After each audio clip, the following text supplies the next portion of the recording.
కాంగ్రెస్ వ్యవహారం కూడా ఒకసారి చూడండి, రేవంత్ రెడ్డి గారి వ్యవహారం కూడా చూడండి. నిన్నగాక మొన్న సోనియా గాంధీ గారి మీద, రాహుల్ గాంధీ గారి మీద ఈడీ వాళ్ళు ఛార్జ్ షీట్ వేసిండ్రు. నేషనల్ హెరాల్డ్ అని ఒక స్కామ్ ఏదో అయింది, 2000 కోట్ల కుంభకోణం అని చెప్పి వాళ్ళ మీద ఛార్జ్ షీట్ వేసి A1గా సోనియా గాంధీ, A2గా రాహుల్ గాంధీని పెట్టిర్రు. మొత్తం దేశమంతటినేమో కాంగ్రెస్ ఏడాడుందో అక్కడ లొల్లి చేసిండ్రు. బీజేపీని, మోడీని తిట్టుకుంటూ బయటకు వచ్చి నిరసనలు చెప్పారు. ఇక్కడ కూడా ఏదో చేసినట్టు మహేష్ కుమార్ గౌడ్ పాపం ఇంకా కొంతమంది పోయి లొల్లి పెట్టినట్టు చేసిర్రు. కానీ రేవంత్ రెడ్డి మాత్రం ఒక్క మాట మాట్లాడలేదు ఈరోజు వరకు.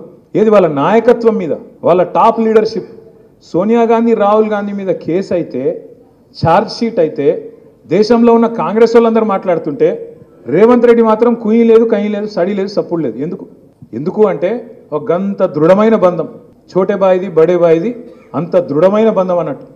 ఆయన కాపాడుతాడు, ఈయన కాపాడుతాడు. సెంట్రల్ యూనివర్సిటీ భూముల్లో బుల్డోజర్లు పంపిండు రేవంత్ రెడ్డి, అక్కడ జింకలు చంపుతుండు అని చెప్తే నేను ప్రధానమంత్రి గారిని అడిగిన, అయ్యా ప్రధానమంత్రి గారు, నీకు సంవత్సరానికి ఒకసారి యాదికి వస్తుంది తెలంగాణ. ఏప్రిల్ 2024లోనేమో ఆ రోజు అన్నావు ఇక్కడ RR ట్యాక్స్ వసూలు చేస్తారు, తెలంగాణలో అవినీతి రాజ్యం వెళ్తుందన్నావు. సంవత్సరం అయిపోయింది, యానివర్సరీ కూడా అయిపోయింది. మరి ఇంతవరకు దాని మీద ఏం కార్వాయి లేదు, దాని మీద ఏం సడి సప్పుడు లేదు, ఒక కేసు లేదు. ఏమైంది RR ట్యాక్స్ అని చెప్పి ఆరా తీసింది లేదు. మళ్ళీ ఇప్పుడు సంవత్సరానికి వచ్చి రేవంత్ రెడ్డి ప్రభుత్వం అరాచకం చేస్తున్నది, సెంట్రల్ యూనివర్సిటీలో బుల్డోజర్లు పంపుతుంది అంటున్నావు కదా. సెంట్రల్ ఎంపవర్డ్ కమిటీ రిపోర్ట్ ఇచ్చింది, స్పష్టంగా రిపోర్ట్ ఇచ్చింది. ఇందులో ఫైనాన్షియల్ ఫ్రాడ్ జరిగింది, తప్పకుండా ఇన్వెస్టిగేటివ్ ఏజెన్సీలు ఇలా రావాలి, ఎంక్వైరీ చేయాలని చెప్పి వాళ్ళు సుప్రీంకోర్టు అపాయింట్ చేసిన కమిటీ రిపోర్ట్ ఇచ్చింది.